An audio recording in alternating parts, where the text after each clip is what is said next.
Pemirsa, terima kasih Pian masih bersama kami. Berita selanjutnya mengabarkan, pandemi virus corona belum jua melandai, namun kasus demam berdarah dengue mulai menghantui warga di Banjarmasin. Terbukti, sejak Januari hingga Agustus 2020, tercatat kasus DBD menimpa 38 orang, bahkan seorang penderita dinyatakan meninggal dunia. Jumlah penderita DBD ini ternyata melebihi dari kasus tahun sebelumnya.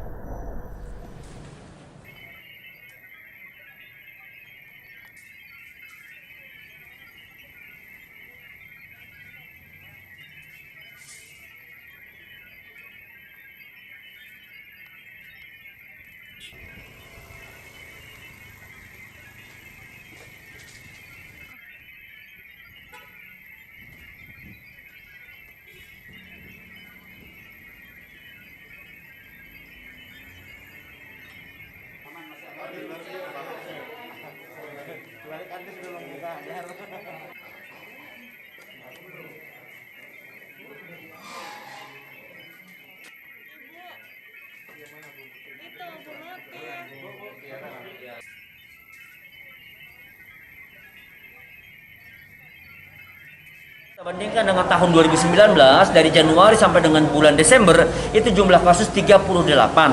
Nah, sedangkan di 2020, dari Januari sampai dengan Agustus sudah 38. Jadi ada peningkatan dan ada 2 orang yang sudah meninggal. Nah, tentu keadaan ini ya harus kita tidak boleh abai, lalai, jangan sampai terlena dengan COVID, mengabaikan demam berdarah. Dan karena demam berdarah ini sama dengan COVID, sampai hari ini juga belum ada obatnya.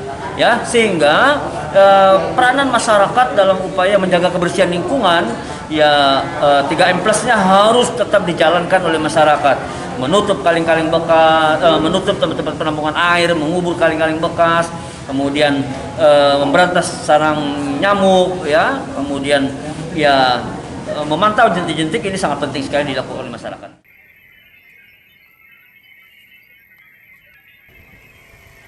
Pandemi virus corona belum jua melandai, namun kasus demam berdarah dengue mulai menghantui warga di Banjarmasin. Terbukti sejak Januari